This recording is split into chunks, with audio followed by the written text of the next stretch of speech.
네, 시청자 여러분, 5시 정치부회의 시작합니다.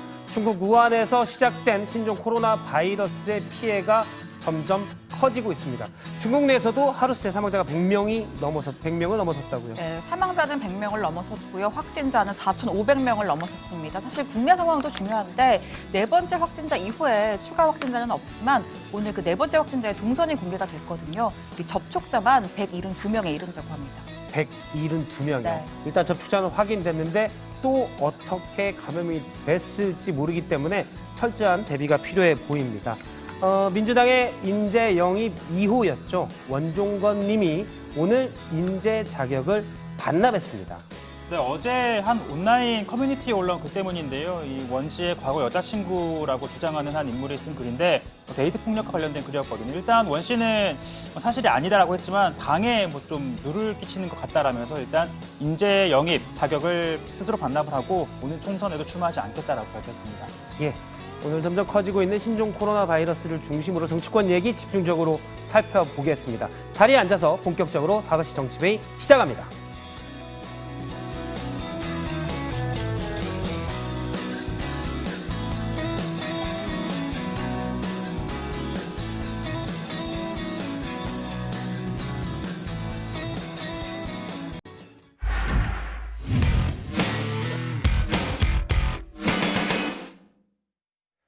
예, 중국 우한에서 바로 난 우한 폐렴, 지금 신종 코로나 바이러스라고 부르죠. 중국 내 사망자가 100명을 넘어섰습니다. 확진자도 하루 새 1,000명 넘게 늘어나서 4,500명입니다.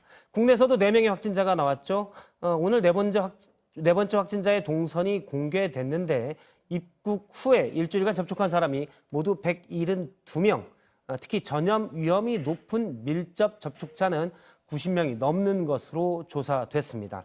신혜연 반장 발제에서 이 바이러스 소식 집중적으로 짚어보겠습니다. 네, 정부가 신종 코로나 바이러스와 관련한 위기 경보를 주의에서 경계로 격상시켰습니다. 우한 지역 입국자도 전수조사하기로 했죠. 문제는 시간입니다. 지난해 12월 중국 우한시에서 집단 발병한 뒤에 올해 1월 10일 첫 번째 사망자가 발생했습니다. 정부가 검역을 강화하곤 있지만 지난 한 달 방역막에 공백이 있었던 만큼 국내 확산 가능성이 있다는 겁니다. 주목해야 할 건 세 번째와 네 번째 확진자입니다. 공항에서 증상이 확인된 첫 번째, 두 번째 확진자와는 달리 세, 네 번째 확진자는 문제없이 공항을 나왔고요. 귀국 후에 이곳저곳을 돌아다녔습니다. 공항의 검역망이 제 역할을 하지 못했다는 의미입니다. 특히 네 번째 확진자 A씨는 감기 증상만 보인 확진자들과 달리 고열과 근육통을 동반한 폐렴 증상을 보였는데요. 병화성이 강해서 전염성도 큰 슈퍼 전파자의 가능성을 배제할 수 없습니다. 오늘 입국 후에 이동 동선이 공개됐는데 평택 소재 의료기관 등에서 총 172명과 접촉한 것으로 확인됐습니다. 접촉자는 172명이고 가족 중 1명이 유증상자로 확인되어 격리 조치 후에 검사를 시행하였으나 음성으로 확인되었습니다. 밀접 접촉자는 95명입니다. 대부분은 항공기 탑승자, 그리고 항공버스, 공항버스를 같이 탑승하시는 분들, 그리고 의료기관에서 진료를 같이 받으셨던 분들이 접촉자의 범위에 포함이 되었습니다. 자, A씨는요, 지난 20일 귀국해서 공항버스와 택시를 타고 귀가했습니다. 다음 날에 감기 증상을 느꼈고 21일과 25일 두 차례 송탄 소재의 비의원에서 진료를 받았습니다. 씨약국을 들러서 처방전을 받아 귀가했죠. 그리고 26일 차도가 없자 지역 보건소를 찾았고 이후에 분당 서울대병원으로 옮겨져 격리됐습니다. 맨 처음 진료 과정에서 의심 환자로 신고되지 않은 데 대해선 방중 사실을 말했다, 안 했다, 엇갈린 주장이 나오고 있습니다. 다행히 오늘 국내 추가 확진자는 나오지 않았습니다. 정부는 오늘 0시부터 중국 전역을 검역 대상 오염 지역으로 지정하고 중국발 입국자 전원에게 건강상태 질문서를 받기로 했습니다. 공항과 항만 검역소 21곳에 군 인력을 포함해서 250여 명을 추가 투입했죠. 또 우한에 있는 교민들을 데려오기 위한 전세기도 투입할 예정입니다. 현재 거주 중인 교민 693명이 탑승을 신청했고요. 이르면 30일에 전세기를 띄웁니다. 중국 국적자는 중국 정부의 방침에 따라서 한국 국민의 가족이라도 탑승할 수가 없고요. 의심 증상자도 우한에 격리됩니다. 총 208억 원의 방역 대응 예산을 신속히 집행하여 선제 방역을 적극적으로 뒷받침해 나가겠습니다. 국민들께서 과도한 불안감을 갖지 마시고 관련 정보에 귀 기울이며 정상적인 경제활동에 종사해 주시기를. 자, 문재인 대통령은 오늘 오전 서울국립중앙의료원을 방문했습니다. 신종 코로나 바이러스와 관련해 국가 격리병상으로 지정된 곳으로 두 번째 확진자가 입원해 있습니다. 문 대통령 역시 이렇게 손을 소독하고 마스크를 착용했고요. 보통의 현장 방문 때와는 달리 의료진과 악수 및 신체 접촉도 일체 없었습니다. 심한 저에게만 사용돼서 일반 환자에게 전염된다거나 네, 맞습니다. 그런 염려를 미처 없앤다는 거죠. 일반 환자와 완전히 다른 검사와 의료진이 다 분리가 돼 있습니다. 자, 발병지인 중국 내 상황 훨씬 더 심각합니다. 걷잡을 수 없이라는 말 외에 별다른 표현이 생각나지 않을 정도인데요. 중국의 국가위생건강위원회는 28일 0시를 기준으로 확진자는 4,515명, 또 사망자는 106명이라고 발표했습니다. 하루 전보다 확진자는 1,700여 명, 사망자는 26명이 늘어났고요. 이 확진자 가운데 976명은 중증 증상자입니다.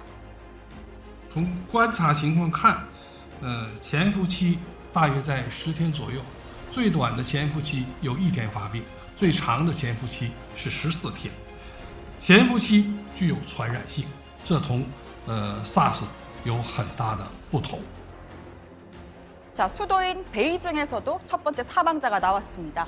베이징시는 모든 지하철역에서 체온 검사를 하고 37.3도만 넘어도 격리하겠다라는 충격 요법까지 내놨죠. 또 베이징의 관문 도시인 텐진시에선 철도 직원 3명이 잇따라서 확진 판정을 받았습니다. 이들 모두 우한을 방문한 적이 없고 근무 중 열차 객실 안에서 바이러스에 노출됐을 가능성이 있습니다. 당국은 집 밖에 안 나오는 게 애국이라면서 외출 자제를 권고하고 있고 또 중국 전역이 정막에 휩싸인 유령 도시를 방불케 하는 상황입니다. 但是呢，这个疾病呢，从我们的认识来讲，它是一个新发的疾病，说人类对它认识还是有限的，对疾病可能的变化呢还不清楚，疫情进展的情况呢，还不能完全掌控在我们手中。 자, 중국 내에서는요, 우한 시민이 소위 주홍글씨가 되는 사태도 발생했습니다. 인접도시 허난성 일부 지역에선 아예 도로를 탄해서 접근을 봉쇄하거나 이렇게 검문소를 세운 뒤 총을 들고 진입을 막는 모습까지 목격됐습니다. 우한시 시장은 감염이 의심된다면 집 앞에 표시를 내걸라라는 지시까지 내렸습니다. 超千万人口的城市，采取分城。 他们有的时候在人类史上没有，但是我们认为，只要有利于疾病的控制，只要有利于人们生命健康安全，拿过墙头说我们承担什么责任都可以。 자, 철저한 대비는 필수지만 그렇다고 과도한 불안감에 빠져서도 안 될 겁니다. 예로부터 역병이 창궐하면 그에 따라 유언비어도 같이 난무한다고 하는데요. 자, 한 유튜브 채널이 봉쇄된 우한의 현재 상황이라면서 공개한 영상입니다. 거리 한복판에서 사람이 피를 흘리면서 쓰러지고 또 방역복을 입은 의료진이 구급차로 실어 나르는 모습, 또 병원의 복도에 환자가 가득하고 의사조차도 가운을 입은 채 쓰러져 있는 모습 등이 담겼습니다. SNS를 통해서 빠른 속도로 퍼지고 있는데요. 자, 전문가들은 우한 폐렴 같은 호흡기 감염으로 의식을 잃고 쓰러질 정도의 상황은 거의 없다라는 설명입니다. 실신이 일어나려면 산소 부족 현상이 있어야 하는데 그 정도면 이미 걸어 다닐 수조차 없는 상태라는 거고 또 뇌수막염이나 뇌염을 일으킨다면 모를까 그런 사례는 아직 보고된 적도 없다는 겁니다. 자, 우리 방송통신심의위원회도 국민들의 혼란과 불안감을 고조시키는 이 사실과 동떨어진 정보를 무분별하게 유포할 경우 삭제 조치하겠다고 밝혔습니다. 혼란스러운 분위기에 휩쓸리기보다는 검역과 안전수칙을 철저하게 지키는 태도가 훨씬 더 필요해 보입니다. 오늘 청와대 발제와 이렇게 정리합니다. 신종 코로나 4번째 확진자 6일간 172명 접촉입니다. 예, 신혜원 반장 발제 중에 좋은 대목이 있었던 것 같습니다. 그러니까 이런 질병에 대해서는, 감염병에 대해서는 철저한 대비가 가장 중요한데 또 과도한 불안감이나 공포도 공포는 불필요한 것 같습니다. 좀 구체적으로 얘기를 좀 해볼게요. 감염증 국내 4번째 확진자가 172명을 접촉한 것으로 확인이 됐네요. 질병관리본부가 오후에 이렇게 브리핑을 했죠. 네, 중국 후베이성 우한시를 다녀온 4번째 확진자 55살 A씨가 접촉한 사람이 현재까지 172명으로 파악이 됐다고 합니다. 이 가운데 같은 비행기나 교통편을 또 이용했거나 또는 같은 의료기관을 방문하는 등의 밀접 접촉자는 95명이라고 밝혔습니다. 가족 중에서 1명이 유증상자로 확인이 됐고 격리 조치 후에 검사를 했는데요. 다행히도 음성으로 확인이 됐다고 합니다. 예, 증상이 나타나기 전에 그러니까 잠복기에도 이 신종 코로나는 전염이 된다 이렇게 알려졌는데 그래서 잠복기 중에도 이 확진자의 이동 동선이 중요한 것 같습니다. 네, 밝혀졌죠. 사스 같은 경우에는 이 증상이 나타난 후에만 전염성이 있다고 했었는데 이번 질병 같은 경우에는 잠복기에도 전염이 가능하다고 하고요. 자, 질병관리본부에 따르면 이 4번째 확진자 A씨 지난 20일에 우한발 직항편을 타고 인천공항을 통해서 입국했습니다. 이후에 공항버스를 타고 평택의 송탄 터미널로 이동을 했고요. 다시 택시를 타고 자택으로 갔습니다. 감기 증상이 있었다고 하는데요. 다음 날인 21일 이 평택 소재 의료기관인 365 연합의원에 내원을 했다고 합니다.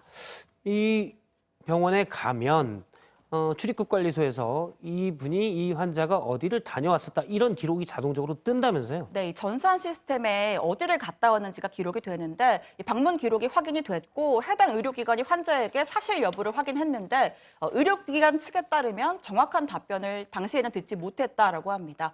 자, 이후에 A씨는 22일부터 24일까지 사흘간 자택에만 머물렀고 25일 이 발열과 근육통 등으로 이 같은 병원 365 연합의원에 다시 내원을 했습니다. 우한 방문력을 이때 밝혔고요. 진료를 받아서 능동 감시에 들어갔습니다. 그러니까 20일에 우한으로부터 귀국해서 병원을 처음에 한번 갔었고 또 25일에 열도 많이 나고 근육통도 생겨서 또 갔다. 증상이 점점 악화된 거라고 봐야 됩니까? 네, 그렇습니다. 26일에 근육통 악화 등으로 이 보건소 선별진료소에서 폐렴 진단을 결국 받았습니다. 보건소 구급차를 이용해서 국가지정 입원 치료병상인 분당 서울대병원에 격리가 됐고 앞선 확진자들과 달리 고열과 근육통을 동반한 폐렴 증상이 매우 명확했다고 합니다. 환자는 증상 발현 후에 의료기관 방문 이외에는 자택에 머물면서 별다른 외부 활동을 하지 않았습니다. 입국 시 탑승한 항공기, 공항버스, 그리고 방문한 의료기관은 모두 환경 소독을 완료하였습니다. 예, 다행히 어제와 오늘 하루 새 추가로 국내에 확진자는 나타나진 않았네요. 네, 보건당국이 현재까지 출입국 기록을 통해 파악한 우한공항발 입국자는 총 3,023명이고요. 내국인이 1,166명이고 외국인이 1,857명입니다. 발열 또는 호흡기 증상이 확인될 경우에 국가지정 입원 치료병상에 이송돼 격리 검사를 받게 되는데요. 자, 오늘 오전 10시 기준으로 총 116명에 대한 검사가 이루어졌고 이 가운데 4명이 확진 판정을 받았습니다. 그리고 15명에 대한 검사가 중이고 이 97명은 검사 결과 음성이 나왔다고 밝혔습니다.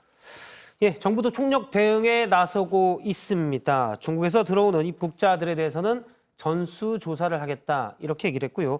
오늘 문재인 대통령이 국립의료원을 방문했습니다. 이 내용도 좀 살펴보죠. 네, 오늘 오전 10시 반부터 약 45분 동안 서울 중구에 있는 국립중앙의료원을 찾았는데요.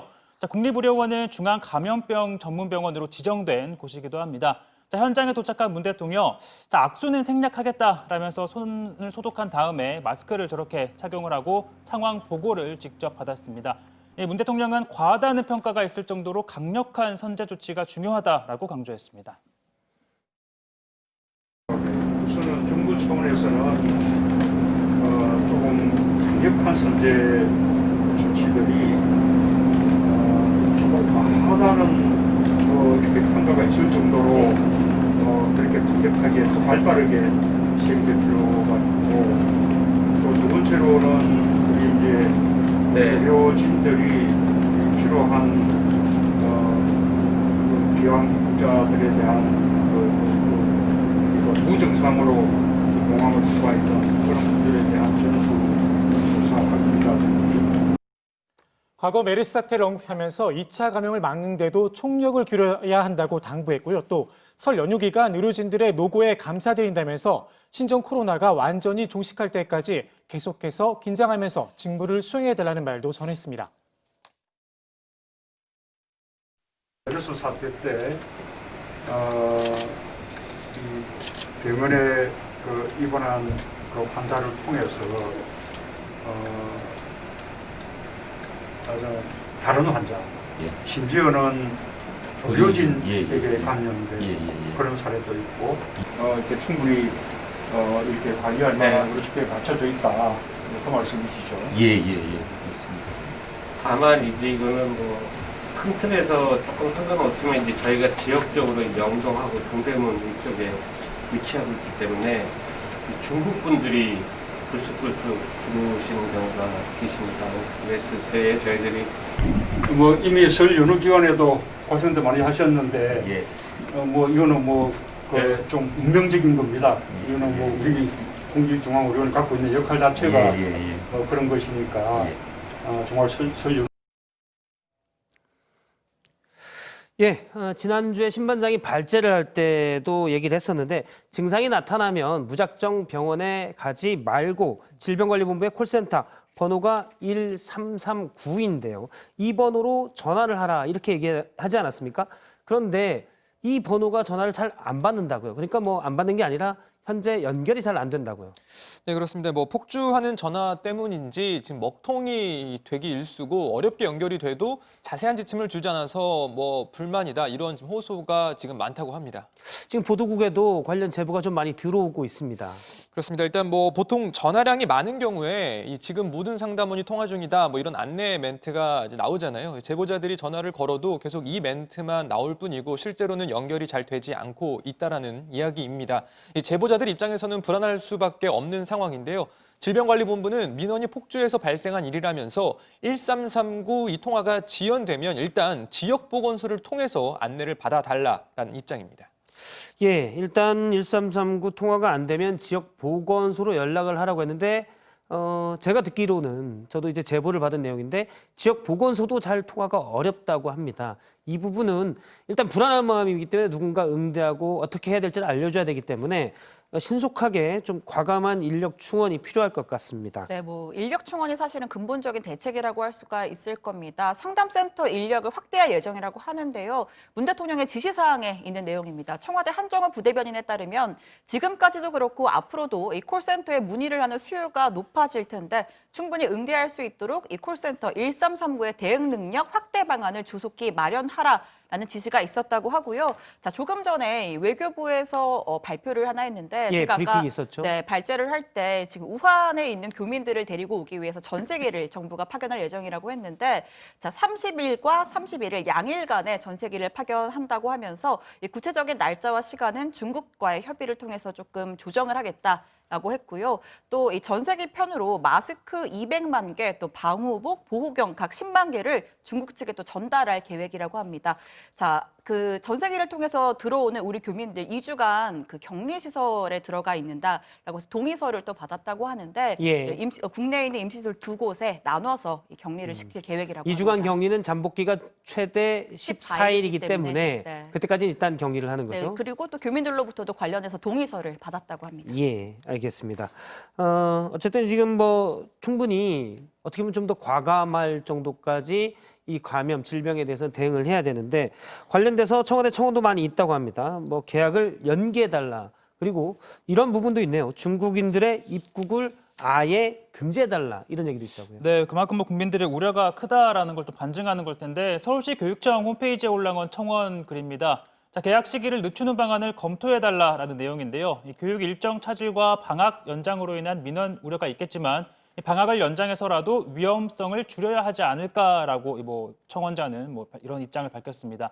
자, 이 외에도 방학 연장, 휴교 등의 청원 글이 계속 또 올라오고 있는데요.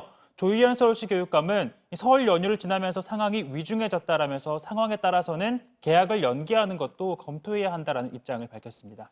네, 국내 네 번째 확진 환자가 나온 경기 평택 지역의 어린이집 423곳에는 28일부터 31일까지 임시 휴원령이 내려졌습니다. 경기도 교육청 차원에서도 학교 졸업식과 종업식 등 각종 행사를 축소 또는 취소할 방침으로 알려졌는데요. 다만 교육부는 전국 학교에 대한 일괄적인 대응은 보건당국과 협의가 필요하며 아직은 고려하지 않고 있다고 말해 다소 엇박자를 냈습니다. 우선 최근 중국 후베이성을 다녀온 학생과 학부모, 교직원을 전수조사하고 그 학교의 장애, 지역 상황을 고려해서 자율적으로 학사 일정을 조절할 수 있도록 하겠다, 이런 입장입니다. 국민청원에는 중국인들의 한시적인 입국 금지를 요청한다. 지금 50만 명이 넘었습니다.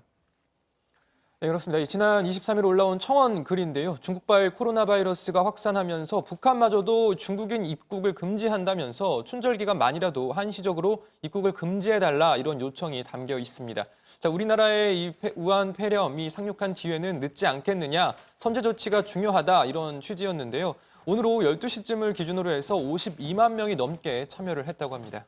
네, 정치권에서도 관련 주장이 나오고 있는데요. 자유한국당 신재철 원내대표, 대만처럼 중국 여행객 입국 금지를 추가 전염 가능성을 원천 차단하는 방안을 강구해야 한다, 이렇게 말을 했습니다.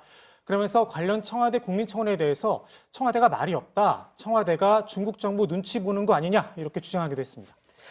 일단 하지만 그런 지적도 있습니다. 중국과는 우리와 교역량도 꽤 많기 때문에 전면적으로 입국 금지를 시켜놓으면 예를 들어 미입국이랄지 감염 경로를 공식적이지 않은 경로로 오다 보면 오히려 더 이 통제를 할 수가 없다, 이런 지적도 있기 때문에 이런 부분들은 좀 신중하게 대응할 필요가 있어 보입니다. 네, 그렇습니다. 청와대가 아직 공식적으로 답변을 내놓지는 않았지만요. 실제로 입국 제한 조치가 이루어질 가능성은 높지 않다는 분석이 많습니다. 우리나라의 출입국 관리법에 따르면 감염병 환자나 공중위생상 위해를 끼칠 염려가 있다고 인정되는 사람, 또 국가 이익이나 공공의 안전을 해칠 염려가 있는 경우 등에 한해서 법무부 장관이 입국을 금지할 수 있도록 되어 있는데요. 법무부 측은 관계부처 간의 논의와 또 외교적인 판단이 필요한 사항이라는 입장입니다. 청와대도 어제 현 단계에서 세계보건기구의 결정을 벗어나는 상황은 없을 것이다라는 입장을 밝혔습니다. 그렇습니다. 쉽게 그러니까 너무 과도하게 불안감을 가지고 대응할 필요는 없을 것 같고요. 대신 검역을 입국 장소나 이런 데서 이 검역을 철저하게 해야 되는 것은 분명한 것 같습니다. 오늘 청와대 발제 정리하겠습니다. 신종 코로나 4번째 확진자 172명 접촉으로 정했습니다. 다음은 최종혁 반장의 발제 짚어보겠습니다.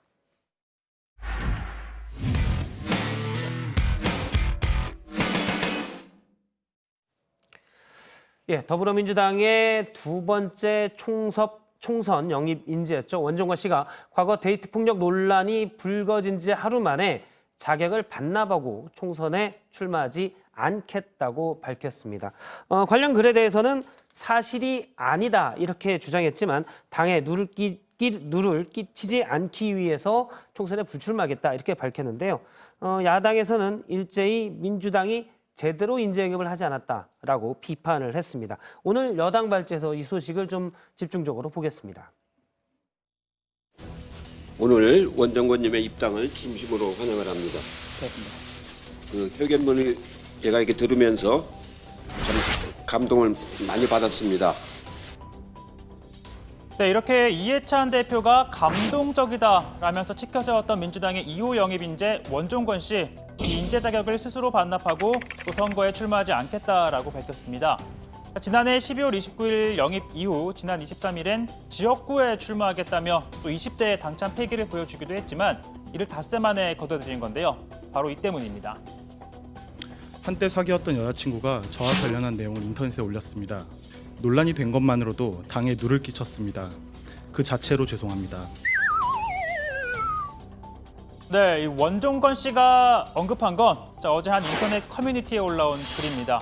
그의 과거 여자친구라고 소개한 글쓴이는 원 씨로부터 성폭행, 데이트 폭력 등을 당했다고 주장하면서 그 사진과 함께 원 씨와 주고받은 메시지라며 캡처 파일을 올렸는데요. 원 씨는 당에 부담을 주지 않기 위해 사퇴는 하지만 글의 내용은 사실이 아니라고 주장했습니다. 허물도 많고 실수도 있었던 청춘이지만 분별 없이 살진 않았습니다. 제가 한때 사랑했던 여성입니다. 주장의 진실 여부와는 별개로 함께했던 과거에 대해 이제라도 함께 고통받는 것이 책임 있는 자세라고 생각합니다.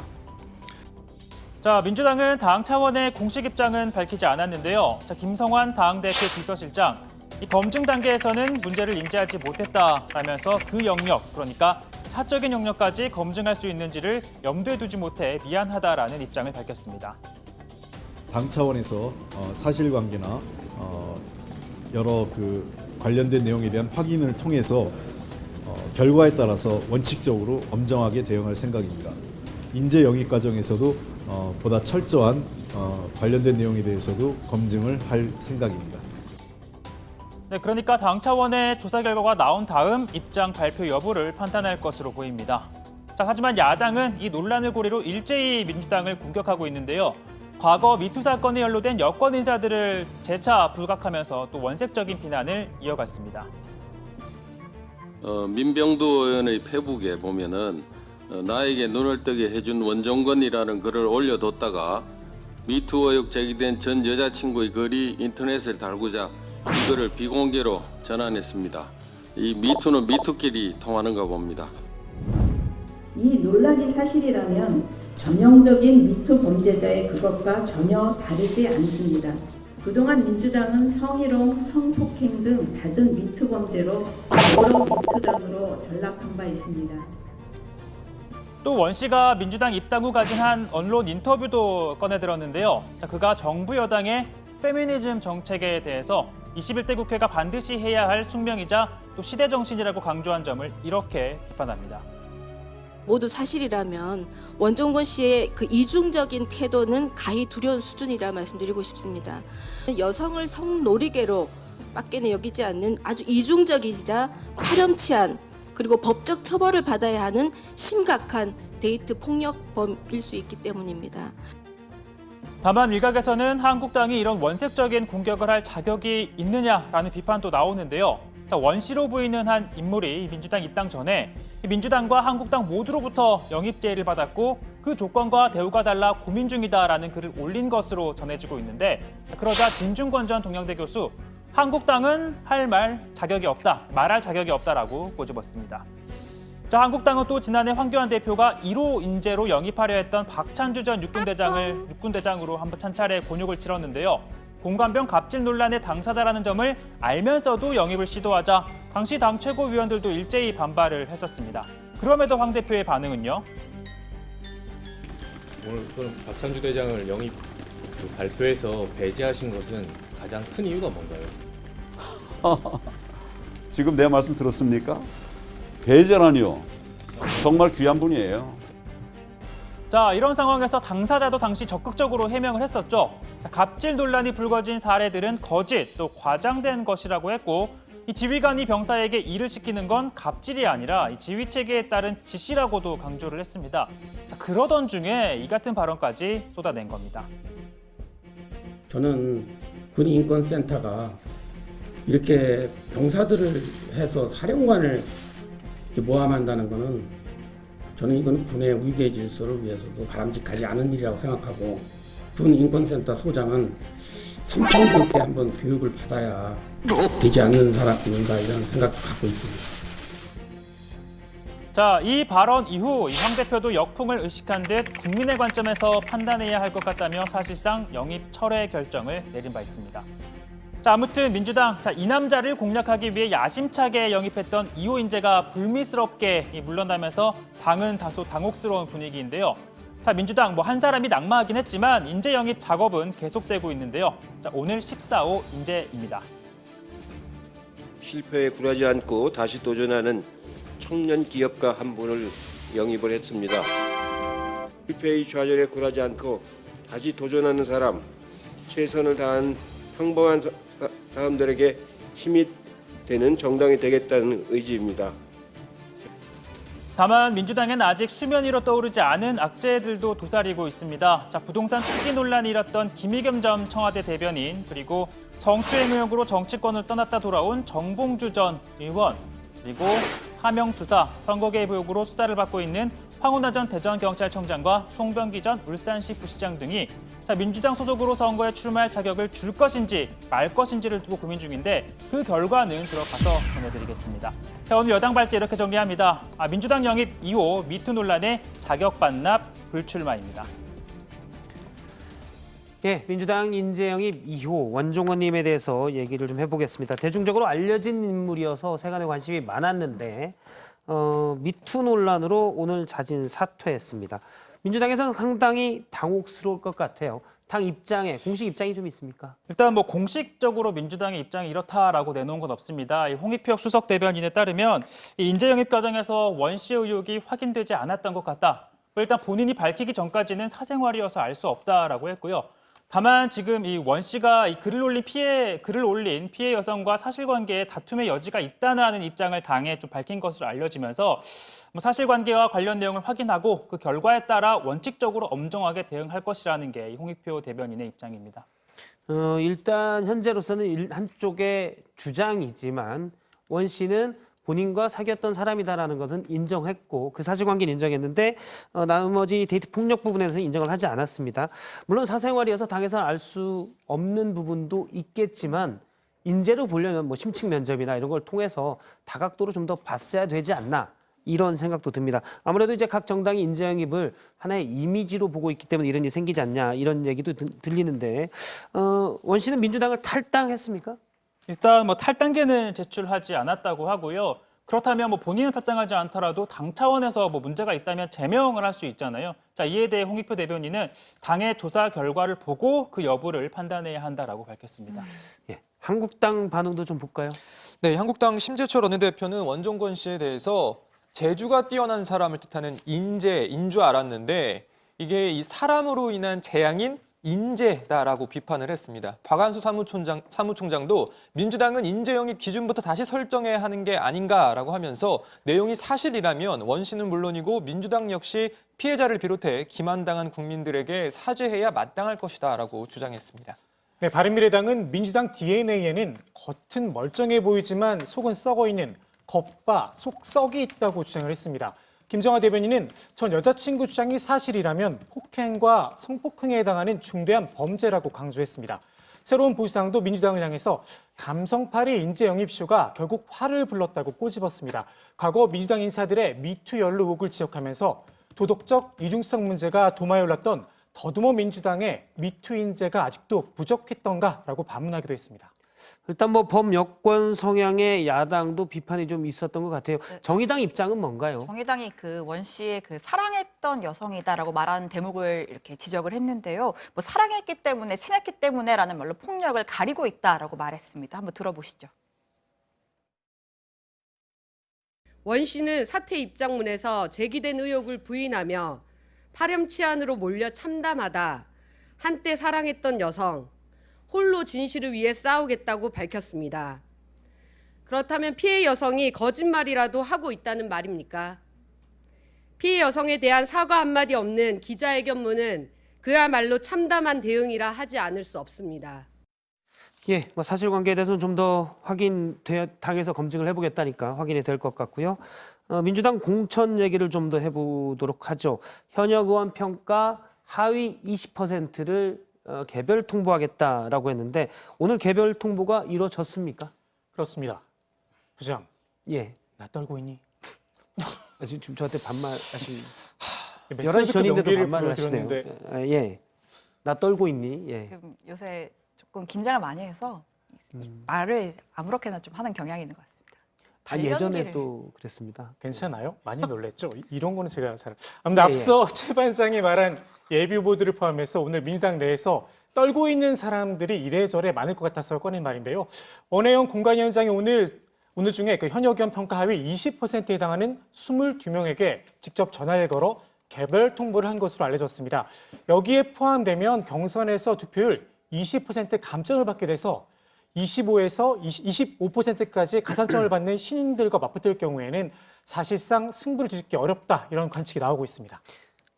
그러니까 앞서 나 지금 떨고 있니라는 거는 개별 통보 전화를 받은 의원들의 심정을 조 반장이 표현하려고 했던 거죠. 메소드급 연기로 이렇게 제가 메소드급 갑분싸였다.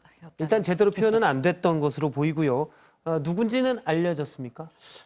네, 한때 소위 지라시 형태로 명단이 돌았는데 민주당은 사실이 아니고 유포행위는 범죄라면서 법적 대응을 예고하기도 했는데요.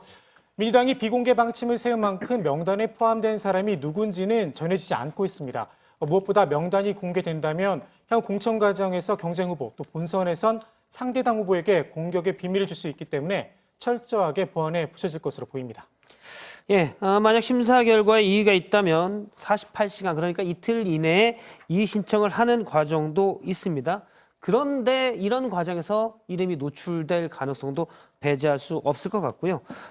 그리고 오늘 민주당 공직 후보자 검증 회의가 있었습니다. 그러니까 후보 등록을 할 때 이 후보가 민주당에서 볼 때 적격 예비 후보인지 아닌지를 보는 건데 회의 결과가 나왔습니까? 네, 제가 아까 집중발제 마지막 부분에 이제 말씀드렸는데 결과가 나왔습니다. 그동안 뭐 검증을 통과하지 못해서 계속 뭐 심사자로 분류되어 온 김의겸 청와대 대변인 그리고 황운하 전 대전경찰청장과 송병기 전 울산시 부시장 등에 대한 논의가 있었는데요. 사실 이들 인물에 대해서는 뭐 민주당으로서는 야권의 비판 공세가 부담으로 작용할 수도 있고 또 총선 전체 판세에 또 미치는 영향도 무시하지 않을 수가 없기 때문에 좀 이렇게 좀 결과 판단이 좀 미뤄져 온 것으로 보입니다. 자, 검증위는 김의겸 전 대변인에 대해서는 이번에도 판단을 보류를 하고요. 추가로 더 심사를 하기로 했습니다. 반면 황운하 전 청장에 대해서는 적격 판단을 내렸고요. 송병기 전 부시장은 다음 회의에서 한 번 더 논의를 하기로 했습니다.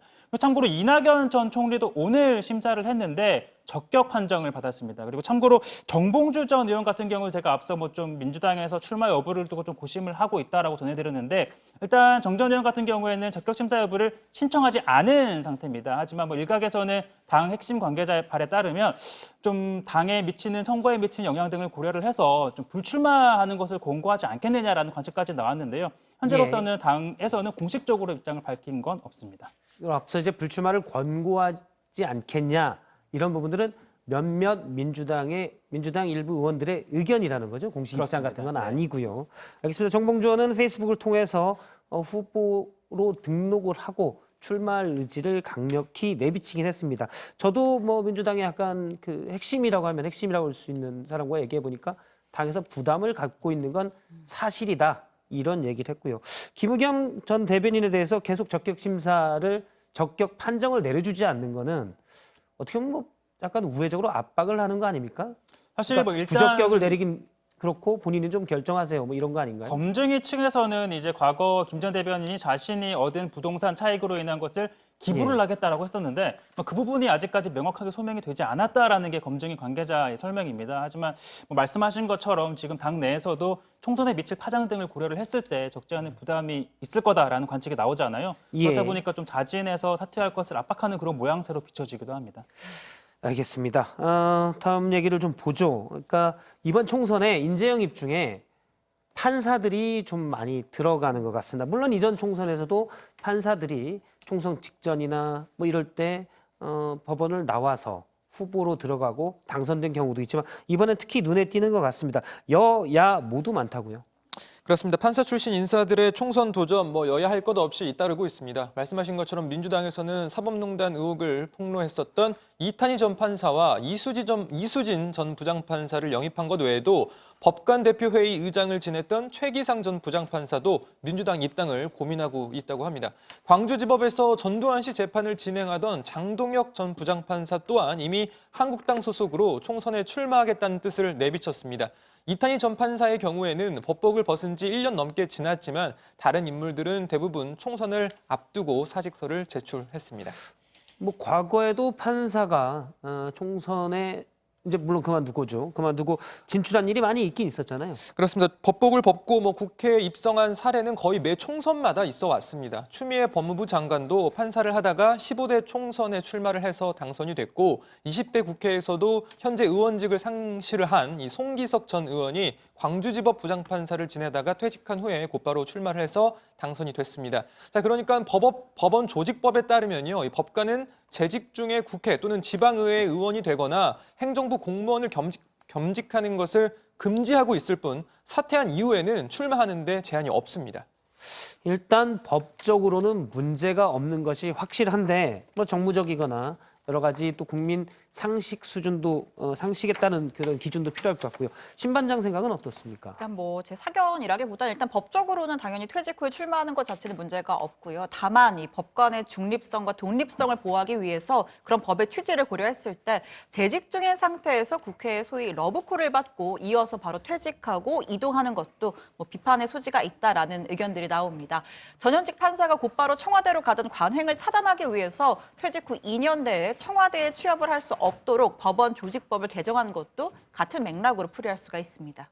자, 무엇보다 이번 총선에 출마하고자 하거나 또 당에 입당한 인사들을 보더라도 민주당 같은 경우에는 앞서 고 반장이 말한 것처럼 민주당이 그동안 비판해왔던 이 사법농단을 법원 내에서 주도적으로 비판해왔던 인사들이잖아요. 또 반면 이 현직 판사로 있다가 한국당 소속으로 이 총선에 출마하고자 하는 이 판사 같은 경우에는 전두환 씨 사건의 재판장이었다는 점에서 과연 뭐 사법부의 독립 또 중립성에 대한 신뢰가 어느 만큼 보장이 될지는 좀 미지수로 보입니다. 예, 물론 현직인 상태에서 뭐 후보 등록할 일은 없겠죠. 그런데 현직인 상태에서 만약 러브콜을 받았다면 러브콜을 받고 본인이 출마할 결심이 섰다면 그 이후에 있었던 만약 정치적인 문제가 결부되는 재판이 있다면 공정할 수 있겠냐라는 의심이 들 수도 있다. 이런 지적인 거죠. 자, 오늘 기사는 이렇게 하도록 하겠습니다. 일단 민주당 인재 영입 2호 미투 논란에 자격 반납 불출마. 예, 다음은 고석승 반장의 발제해 보겠습니다.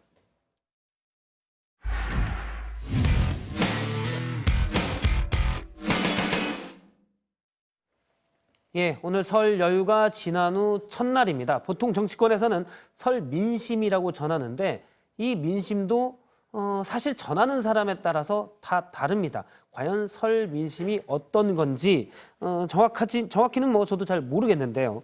오늘 고석승 반장 발제에서는 이 민심에 대해서 좀 살펴보고요. 또 총선 격전지를 알아보도록 하겠습니다. 서울의 격전지인데 종로와 동작을 그리고 광진을이 관심 지역입니다. 네, 명절 연휴가 또 이렇게 눈 깜짝할 새에 지나갔습니다. 사실 여야 정치인들은 명절이 대목입니다. 각종 행사와 모임, 또 시장 등등 이 사람들 모이는 곳 찾아다니면서 민심도 듣고 또 자기 홍보도 하고 말이죠. 짧다면 짧고 이 길다면 또 긴 이번 설 명절 민심 여야는 어떻게 들었을까요?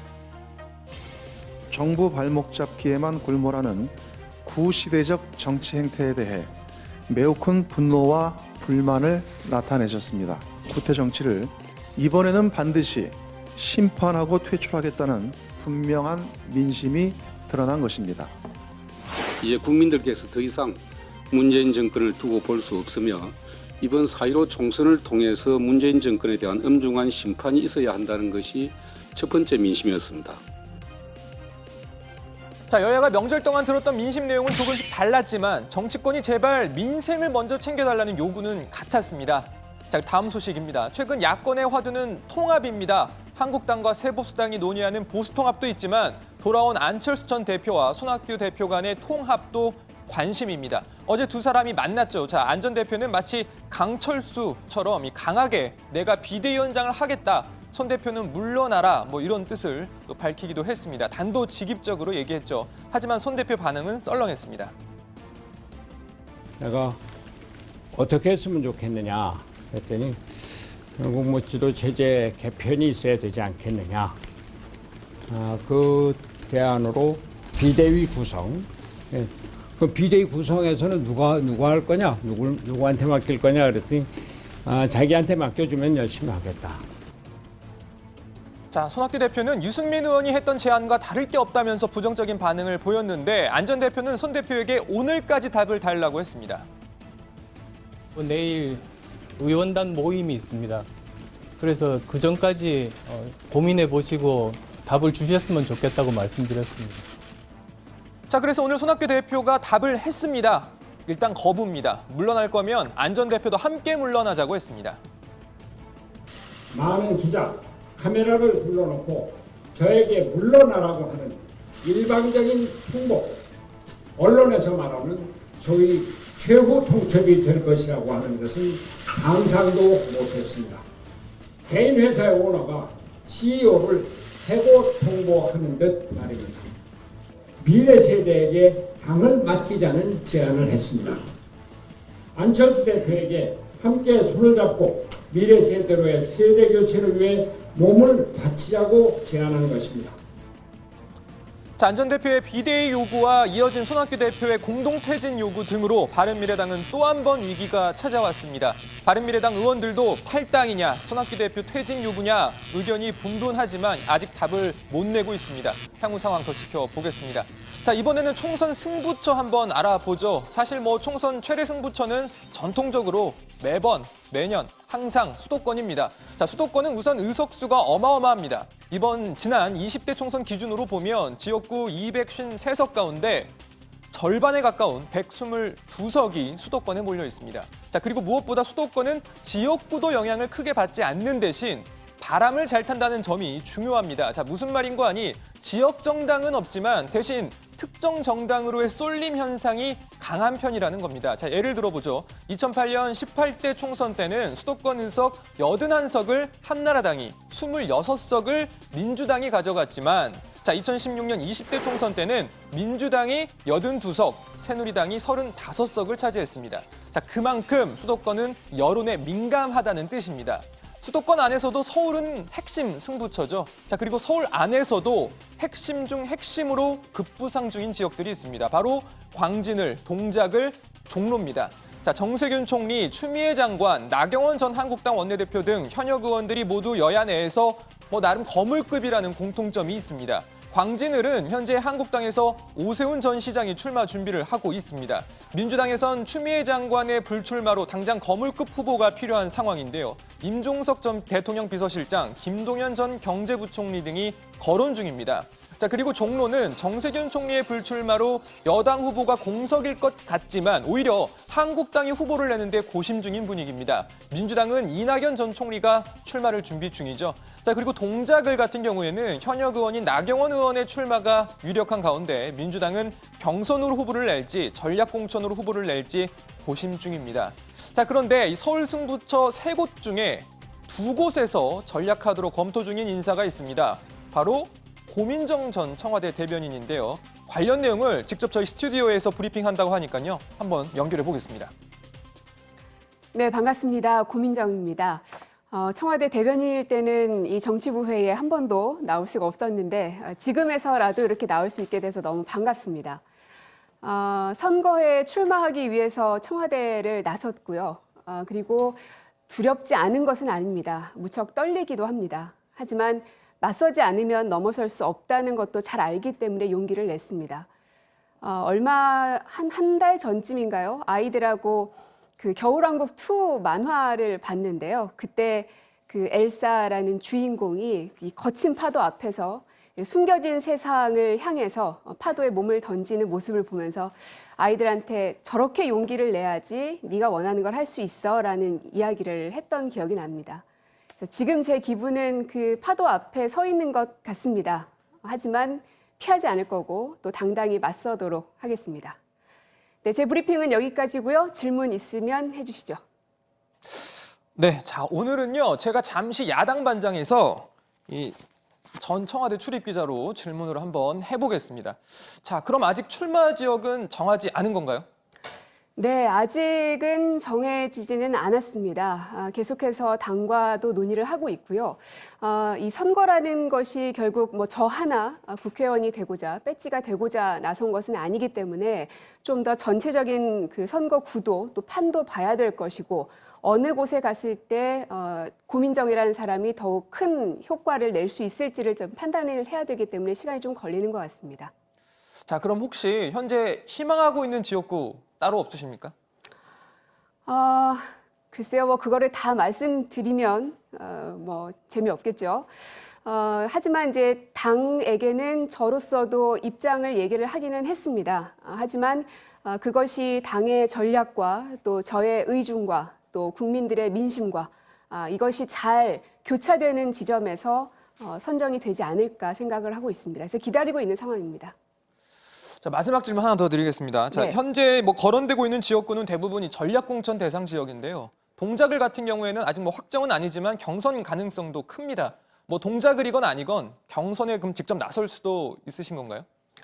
어떤 것도 배제하고 있지 않습니다. 모든 가능성을 열어놓은 상태이고요. 글쎄요, 나중에 시기가 된다면 더 구체적인 이야기들을 여러분들에게 더 많이 털어놓을 수 있지 않을까 싶습니다. 네, 그러면 브리핑 여기까지만 하고요. 이제는 백블로 좀 진행할까요? 알겠습니다. 예, 사실 바로 옆에서 네. 저희가 카메라 두 쪽으로 해서 진행을 했습니다. 이쪽에 네, 앉으시죠. 반갑습니다. 원래 백브리핑은 비실명, 그러니까 이름을 밝히지 않고 하는데 그렇죠. 여기는 얼굴도 나오고 합니다. 일단 환영합니다. 고민정 전 청와대 대변인입니다. 네, 반갑습니다. 온에어로 바로 나오고요. 네, 아니 근데 화면으로 봤을 때는 되게 가끔은 되게 썰렁하기도 하고 저를 보면서 썰렁. 정확한 시선입니다. 화기애애하기도 하고 예. 그랬는데 오늘 어떨지 모르겠네요. 아, 화기애애합니다. 저희는 화기애애한 속에 네. 이렇게 날카로운 질문을 조익신 반장이 준비를 한다고 했는데, 예, 알겠습니다. 네. 일단 제가 페이스북 글을 보니까 12월에 원래 불출마를 결심하려고 제주도에 갔다가 렌터카 뭐 이런 몇 가지 에피소드 하면서 오히려 불출마의 마음이 흔들렸다 이렇게 하는데요. 그럼 불출마 결심이 있었다는 건 그 전에 출마 요구가 있었다는 거죠. 누가 제일 처음에 요구했나요? 한 사람은 아니었습니다. 사실 만나는 사람마다 그런 요구를 많이 들었었고, 그리고 이제 선거 날짜가 다가오면 다가올수록 사람 수와 그리고 수위가 점점 더 강해졌었고요. 그래서 저로서는 견디기가 참 괴로웠습니다. 왜냐하면 하고자 하는 마음이 그때 당시에는 없었기 때문에. 그래서 사실 제주도는 약간의 도피성으로 이제 피신을 갔었던 건데, 막상 이제 거기에 가보니 새벽에 혼자 일어나서 이제 제주도 골목길을 이렇게 산책을 하는데, 하늘을 보면 미세먼지가 걱정되고, 땅을 보면 저 바다를 보면은 그 어떤 뭐 해양 오염이라든지 혹은 일본의 그 오염수 방출 문제는 어떻게 해결을 해야 되나 이런 걱정들을 제가 하고 있더라고요. 그래서 그 전까지는 인간 고민정으로 늘 돌아가겠다라는 걸 마음속에 다지고 있었는데, 오히려 제주도 여행을 통해서 정치인 고민정이라는 사실을 깨달았던 것 같습니다. 사실 제가 처음 출마 요청이 어디서 왔는지를 여쭤보려고 했는데 네. 이미 뭐 당이나 여러 군데서 예. 여론조사를 돌리기도 했고 또 말씀하신 내용에 들어있는 것 같고, 저는 이게 궁금하더라고요. 721번 버스 네. 종점 진짜 모르셨어요?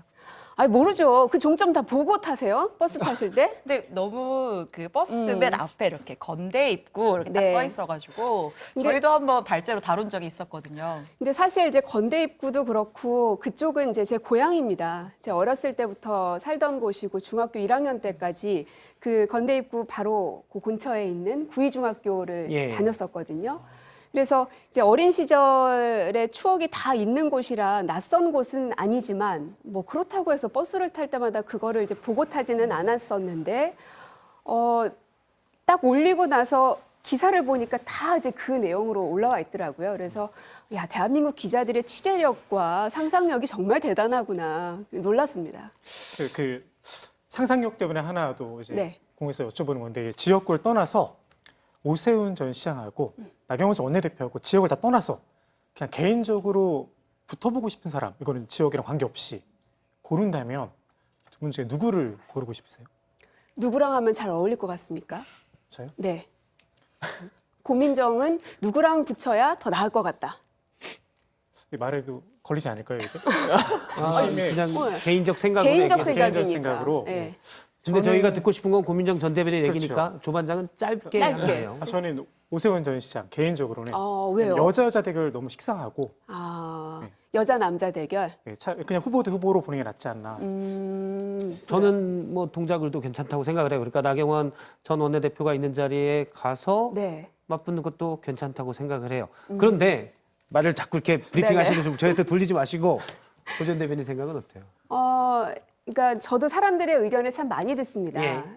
일단 저로서는 어디에 나갔을 때 승산이 있을 것인가, 그리고 그로 인한 파급이 얼만큼 더 커질 수 있을 것인지를 굉장히 정밀하게 분석해야 되는데, 그러기 위해선 제 욕심만 가지고 할 수는 없는 노릇이고요.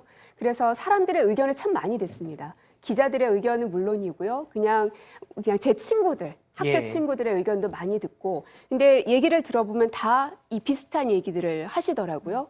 다른 지역들도 상당히 많이 있음에도 불구하고 그 지역에 대한 제 이름의 거론, 그리고 사람들의 관심도가 높은 걸 보면 사람들의 생각도 다 그쪽으로 흘러가는 건가 하는 고민은 하고 있습니다.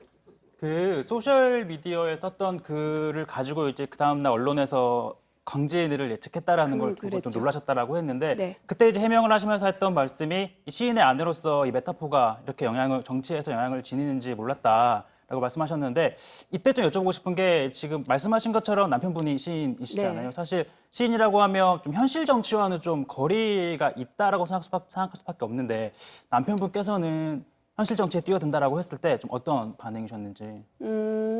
그거는 굉장히 잘못된 선입견이라는 생각이 들고요. 시인들만큼 현실 정치에 대해서 관심 있는 사람들이 없다고 생각합니다. 물론 자연시, 서정시를 쓰는 사람들은 또 좀 다를지 모르겠습니다. 개인적 성향에 따라서. 하지만 두 발을 딛고 있는 그 땅의 사람들, 예전에는 주로 이제 민중이란 단어를 썼죠. 지금은 이제 일반 사람들의 삶을 정확히 알지 못하면 그들의 마음을 흔들 수 있는 시를 쓸 수 없기 때문에 사실은 얘기를 해보면 시인들만큼 그 정치 현안에 대해서 정확하게 꿰뚫고 본인의 명확한 어떤 판단, 선택이 있는 사람들이 없다는 걸 아실 겁니다. 아마 안 만나보셔서 그럴 것 같은데요. 그래서 제 남편 같은 경우도 저보다도 사실 정치에 대해서 굉장히 잘 알고 있고 그래서 대변인이 될 때도 청와대에 들어갈 때도 그리고 마지막에 출마하겠다라고 결심을 할 때도 가장 많이 의논하고 상의했던 건 사실은 남편입니다. 예. 뭐 저도 한때 시를 그러셨습니까? 연습장에 연습장에. 쓴 적은 있지만 네. 시를 쓰려면 현실을 잘 알아야 됩니다. 네. 예. 알겠습니다. 몇 가지 좀 정치인으로서 일단 유권자의 선택을 기다려야 네. 하니까 네, 몇 네. 가지를 현안에 대해서 여쭤볼게요. 전임이죠. 민주당 김의겸 전 대변인에 대해서 오늘 검증위원회가 또 적격에 대해서 보류를 했어요. 그러니까 정치인 고민정이 볼 때 김의겸 전 대변인의 군산 지역 출마는 적절한가? 정치인 고민정이기도 하지만 저조차도 또 하나의 검증을 받아야 되는 예. 또 후보의 입장이기 때문에 누군가 저와 똑같은 선상에 있는 누군가를 평가한다는 게 사실은 굉장히 어렵습니다. 그런데다가 플러스 저의 이제 전임 대변인이셨기 때문에 개인적인 감정도 사실은 굉장히 많습니다. 무엇보다 이제 기자로서의 ոտոտ한 선비 정신 이런 것들을 굉장히 강하게 가지고 있었던 사람으로 저는 기억을 하고 있고요. 그래서 그때 그 사태가 벌어졌을 때도 굉장히 괴로워했었던 모습도 많이 봤었습니다. 글쎄요, 이제 어떻게 본인이 판단을 할지 모르겠습니다. 당의 입장도 있겠지만 본인의 입장도 분명 있을 것이기 때문에 어떤 판단을 하든 저는 응원하고 싶습니다. 아니 제가 여쭤본 건 그게 아니고 핵심은 네. 이게 출마하는 게 부적절하다는 의견이 당내에서도 있거든요. 네. 여기에 대해서 적절하다고 본인은 생각하시는지 부적절하다고 생각하시는지. 네. 지금 이렇게 쭉 NCND 많이 말씀하시는데 하겠습니다. 정답을 빠져나가셔서. 네. NCND 하겠습니다. NCND. 네. 처음부터 그렇게 얘기하시지. 네, 사실 뭐 김 전 대변인 건과도 좀 무관치 않은 질문일 수도 있는데 네. 지금 고 전 대변인은 집이 없으시잖아요. 네. 청와대에 있었던 참모들 중에 거의 몇 안 되는 무주택자. 그런가요? 집 없는 사람이 그렇게 재산이 없나요? 공개됐던 사람들 보면 그랬던 것 같은데 네. 지금 지역이 전세로 계시는 곳은 서대문이잖아요. 그렇습니다. 향후에 이제 지역구를 선택하게 되시면 그 지역에 전세든 어떤 식으로든 전입을 하실 텐데 네. 그 지역으로 가시면 그 해당 지역에 있는 집을 사실 건가요? 일단 저의 재산 정도도 봐야 되겠죠. 그리고 가장 제가 고려하고 걱정하는 것은 사실 제 아이입니다. 아이가 지금 이제 초등학교 2학년이고 3학년으로 올라가기 때문에 아이한테는 친구들이 인생의 전부입니다. 그 나이 때. 아무리 부모가 큰 결정을 하더라도 그리고 아이가 아무리 어리다 하더라도 강제로 아이의 그 선택권을 뺏는 것은 저는 조금 폭력이라는 생각이 들고요. 그래서 지금 당장 아이에게 너 다음 학기부터 바로 전학이야 이렇게 얘기할 수는 없더라고요. 그래서 전세로 갈지 혹은 집을 팔아서 갈지 혹은 뭐 월세로 갈지 아직 거기까지는 생각 못 해봤습니다. 네. 제가 좀 돈이 많아서 여력이 있어서 그냥 어디든지 집도 한 채 딱 사고 그러면 좋겠네요. 근데 그렇지는 않네요, 제가. 왜 이렇게 씁쓸해하세요? 저도 무주택이라 그래요? 같은 마음입니다. 무주택보다 더 가격이 저렴한 살기 좋은 동네도 있습니다. 예, 제가 살고 있는 동네 쪽인데요. 예. 오늘 좀 네. 곤란한 질문일 수도 있는데 인재영이 미호인 원종건 씨가 오늘 그 데이트 폭력 의혹 때문에 물러났는데 내용을 보면 이제 사실이 아니다 이렇게 밝혔는데 사실이 아닌 의혹인데 굳이 물러날 필요가 있었을까요? 이번 그 사태는 본인은 아니라고 일단 입장을 밝혔더라고요. 근데 뭐 그것과 상관없이 본인도 당도 굉장히 신속하게 결정했다는 겁니다. 그 얘기는 이번 선거를 얼만큼 중요하게 보는지 그리고 얼마나 절박하게 보고 있는지를 저는 이번에 이 미투 논란, 원종건 씨 사태에 대한 당의 어떤 빠른 대처를 보면 알 수 있는 것 같습니다.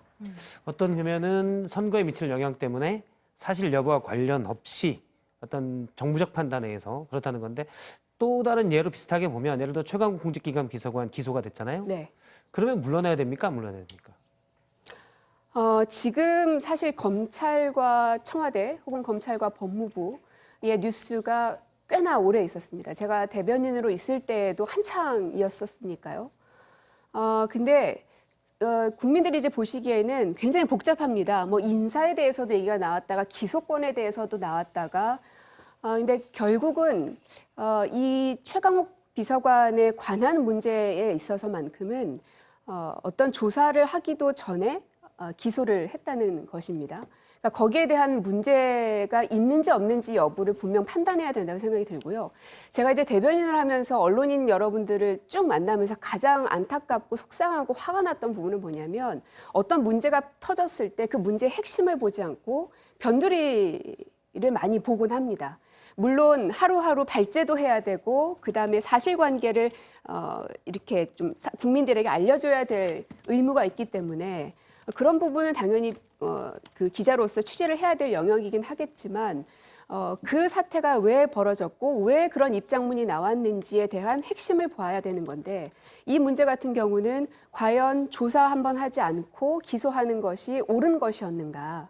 라는 부분에 대해서 좀 명확해져야 된다는 생각이 들고요. 예. 마치 기소 자체가 또 범죄로 여겨져서도 안 되는 거잖아요. 예. 사실은 기소는 이제 시작인 것이고 거기에 대해서 법원이 어떤 판단을 내릴지는 시시비비는 가려봐야 되는 부분이라고 생각합니다. 일단 뭐 조사에 응하지 않은 건 최강욱 공직기관 비서관도 응하지 않은 부분도 있고 제가 이제 뭐 여쭤본 거는 앞서 원종건 씨의 의혹과 물러나는 것 그리고 또 이쪽은 물론 이제 국가적으로 훨씬 더 큰 이슈가 엮인 최강욱 공직기관 비서관이 있는 부분은 이슈였긴 했지만 약간 두 개가 다른 잣대가 아닌가라는 생각 때문에 여쭤본 거고요. 전혀 엉뚱한 비교라고 생각합니다. 그래요? 그러니까 무조건 그 정부 여당의 사안이라고 해서 그것을 다 같이 한 묶음으로 비교하는 것은 전 옳지 않다고 생각하고요. 그러니까 무엇이 핵심이고 무엇이 잘못인지에 대해서 명확하게 가르마를 타줘야 되는 게 언론의 역할이라고 생각이 들고요.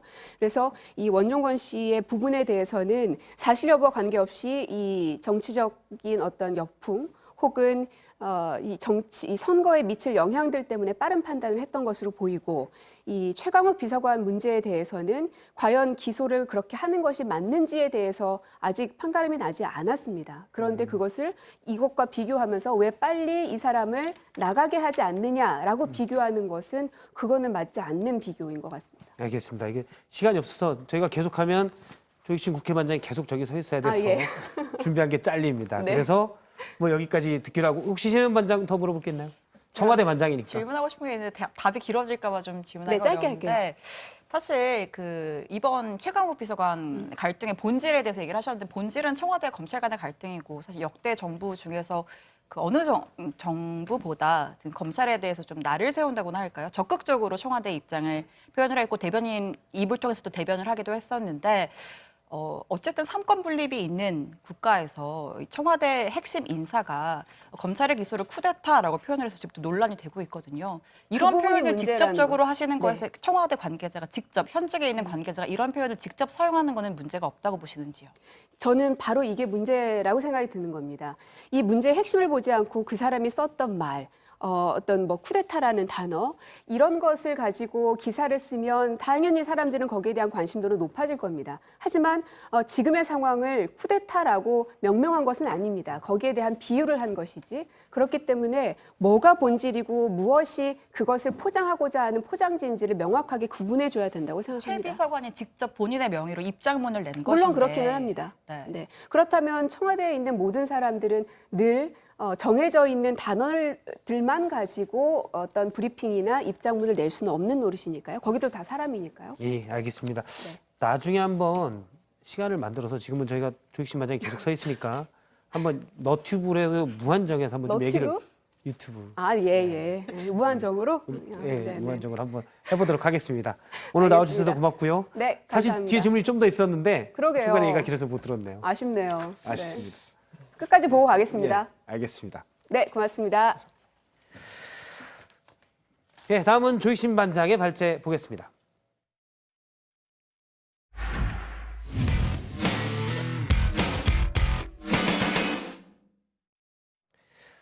예, 서울 종로 출마와 민주당 선대위원장을 맡기로 결정한 이낙연 전 총리가 본격적인 총선 행보에 들어갔는데요. 그런데 최근 이 전 총리는 주변에 나를 NY, 낙연의 영어 약자죠. NY로 불러달라 이런 얘기를 한다고 합니다. 관련 내용 조 반장 발제해서 들어보겠습니다. I love NY. NY 하면 아마 뉴욕이 가장 먼저 떠오르실 겁니다. 조형물부터 티셔츠, 컵 같은 굿즈까지 하나의 브랜드죠. 일부 야구 팬들은 NY 하면 뉴욕 양키스가 아니냐 하실 분도 계실 텐데요. 제가 오늘 소개할 NY와는 거리가 좀 멉니다.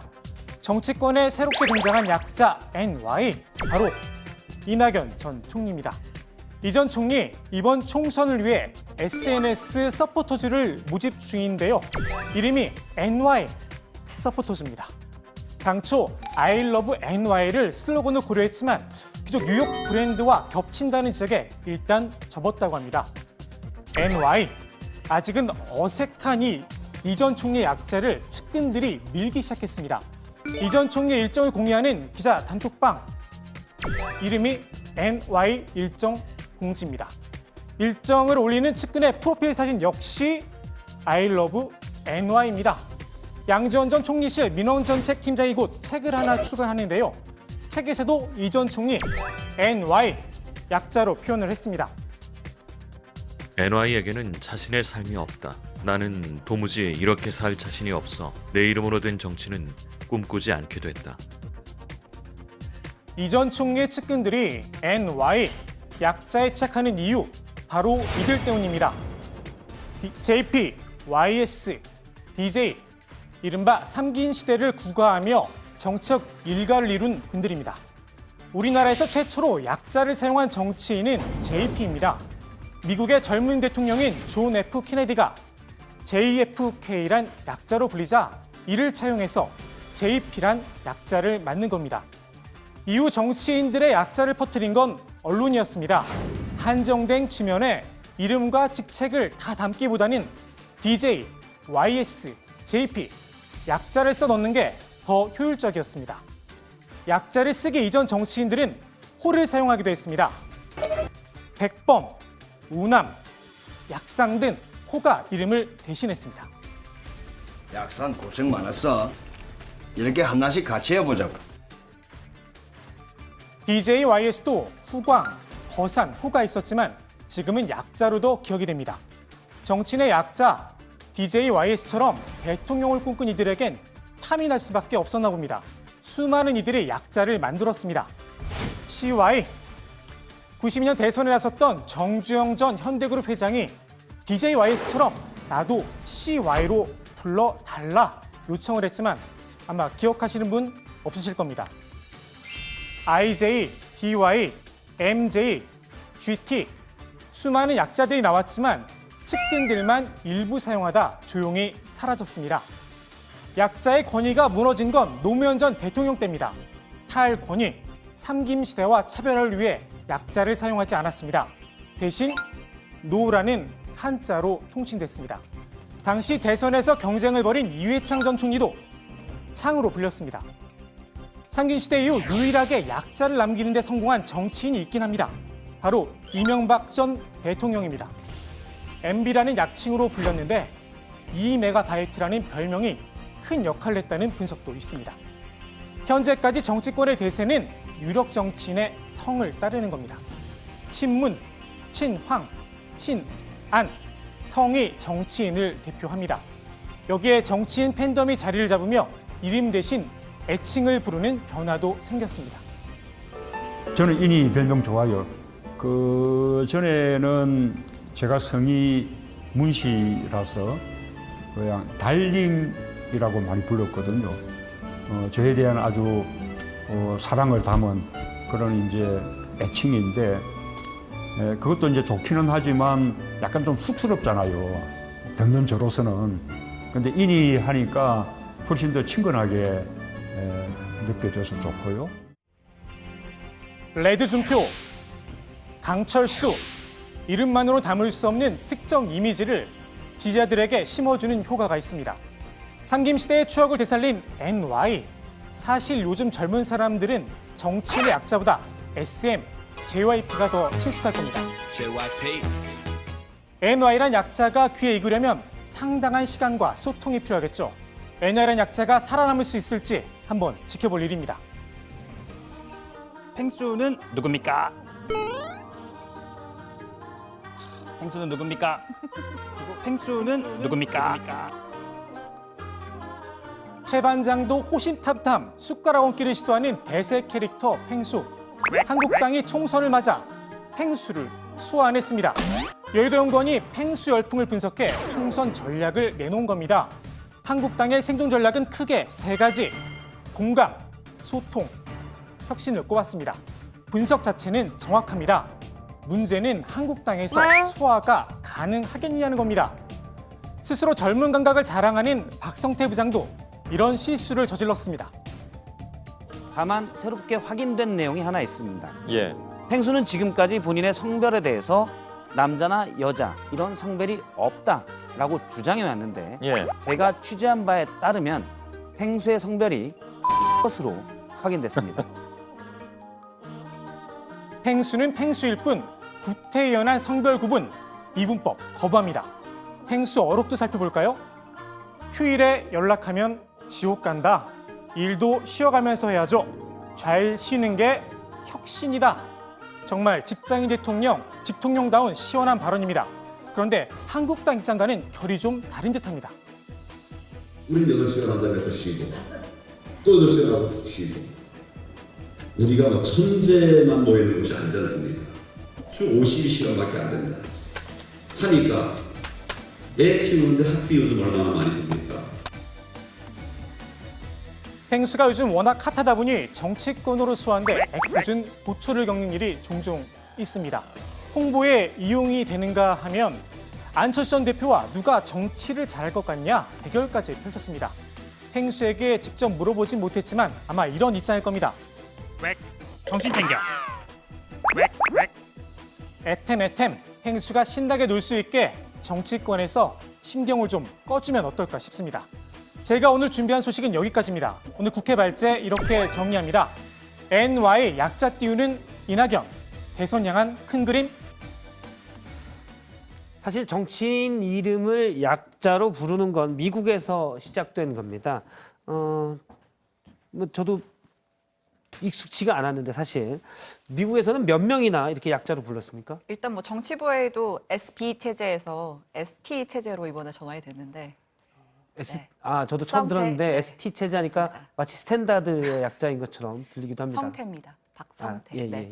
자, 미국 얘기를 좀 이어가면요. 이 트럼프 대통령까지 모두 45명의 미국 대통령 중에서 약자로 불리는 건 단 4명뿐입니다. 루즈벨트 대통령, 또 존 F 케네디 대통령, 린든 B 존슨, 그리고 시어도 루즈벨트 이렇게 4명입니다. 예, 4명만 특별히 약자로 불리는 이유가 있습니까? 그러니까 뭐 미국에서 대통령 학을 연구하는 연구자들이 있다고 하는데 네, 그들에 따르면 이 발음과 국민적인 공감대를 중요한 요소로 꼽았습니다. 뭐 공화당의 우상격이었던 로널드 레이건 대통령 뭐 RR로 분리를 원했는데 지금도 발음이 좀 쉽지 않잖아요. RR. 예, 그래서 RR. 약자로 불리지를 못했다고 합니다. 네, 우리나라에도 비슷한 분석이 있는데요. 노무현 전 대통령, 그다음에 이해창 전 총리, 박근혜 전 대통령 모두 이름에 히읗자, 약자로 H가 들어가는데 H가 좀 발음이 어렵습니다. 일부에서는 그래서 3명 모두 약자를 안 쓴 거다 이런 해석도 있습니다. 사실 약자를 쓰는 게 인지도 때문 아니겠습니까? 국민들에게 존재감을 각인시킬 수 있는, 특히 이제 약자를 쓰다 보면 언론에 더 많이 회자되기 때문에 인지도를 높이는 그런 효과도 있습니다. 아까 애칭 얘기도 잠깐 했는데 요즘은 애칭이 좀 더 자연스럽게 많이 쓰이는 것 같아요. 네, 이 정세균 총리가 가장 이 애칭을 잘 활용하는 케이스인데요. 이 정 총리도 처음에는 SK라는 이 약자를 밀었습니다. 뭐 OKS 뭐 이런 활용을 할 수도 있잖아요. 깜짝 놀랐습니다. 네. 그런데 이게 좀 잘 안 먹히니까 이 전략을 바꿨습니다. 지금 보시는 저 사진인데요. 썰전에 나왔던 모습이기도, 저거는 썰전에 나왔던 모습이고요. 조금 전에 보신 건 집무실이었습니다. 예. 보면 왼손에 인형을 들고 들고 있는, 있네요. 네, 왼손에 들고 있는 인형이 루피라고 하는 뽀로로에 나오는 캐릭터고요. 그리고 잘 보시면 정 총리랑 많이 좀 닮아 있습니다. 그리고 오른손에 들고 있는 건 세균맨 인형인데요. 정 총리의 이름과 같다 보니까 좀 저렇게 활용을 한 겁니다. 저 모습을 한 번이라도 본 사람이라면 정 총리를 잊기가 쉽지 않을 듯합니다. 세균맨까지 적극적으로 사실 정 총리가 많이 활용을 했습니다. 영어 약자로 쓰다 보면 아무래도 우리나라 보통 성 한 글자에 이름이 두 글자, 약자가 겹치는 경우도 좀 많이 있을 것 같아요. 네, 홍준표 전 대표가 대표적인데요. 약자가 JP, 그러니까 김종필 전 총리와 같았습니다. 그래서 홍 전 대표가 HJP로 불러달라 이렇게 주문을 했던 적이 있습니다. HJP, 무슨 IT 기업 이름 같기도 한데요. 물론 이렇게 부른 사람은 별로 없었던 것으로 제가 기억을 하고 있습니다. 아예 성까지 같은 경우, 그런 경우는 별로 없었습니까? 그러니까 무대로 불리는 김무성 전 대표와 이번에 신당을 창당하겠다고 나섰죠. 김무수 전 경기지사 두 사람이 성까지 약자가 KMS로 똑같습니다. 궁여지책으로 일부에서는 큰 MS, 작은 MS 이렇게 구분하기도 했습니다. 예, 일단 느낌상은 김무성 전 대표가 큰 MS일 것 같다는 생각도 듭니다. 근데 역시 MS도 거대 IT 기업의 약자이기 때문에 MS보다는 기자들이 무대라는 한때 이제 무성대장의 약자였죠. 저도 사실 왜 무성대장이라고 하는지 몰랐었는데 제가 이제 한때 새누리당 반장을 할 때 보니까 그냥 이 별명이 맞구나라는 생각이 들더라고요. 알겠습니다. 이낙연 전 총리가 NY라는 약자를 쓰기 시작했다고 하는데 사실 이렇게 약자를 쓰는 거는 대선에 나서겠다, 큰 그림을 그리고 있다, 이렇게 봐야겠죠. 앞서 조 반장이 설명도 했었지만 약자라는 게 대선 주자들이 욕심을 낼 수밖에 없는 매력이 있습니다. NY라는 약자를 전면에 내세웠다는 건 대선을 향해 나가겠다라는 의지를 드러낸 거다라고 볼 수 있겠고요. 이 조직력이 약하다라는 당내 조직력이 약하다라는 평가를 받는 이 전 총리가 이번 총선에서 NY라는 약자를 굳힌다고 한다면 그만큼 총선에서 중요한 역할을 하고 자기 사람을 또 심었다라는 방증이 될 걸로 보입니다. 예, 일단 NY가 눈에 많이 익은 미국의 대도시 이름과 같기 때문에요. 이게 글자기도 하고 발음도 쉬운 편이기도 합니다. 이제 문제는 국민들이 이 약자를 어떤 이미지로 받아들이느냐, 앞으로 이게 중요하겠죠. 오늘 국회 발제는 이렇게 정리하도록 하겠습니다. NY, 약자 띄우는 이낙연, 대선 향한 큰 그림. 네, 오늘 5시 정치부회의 준비한 시간은 여기까지입니다. 신종 코로나 바이러스 때문에 불안감이 더 커지고 있는데요. 일단 가볍게 지킬 수 있는 것, 손 씻는 것부터 일단 하는 게 가장 먼저인 것 같습니다. 준비한 시간 여기까지입니다. 내일 다시 뵙겠습니다. 고맙습니다. 그럼 이 전 총리 로고송은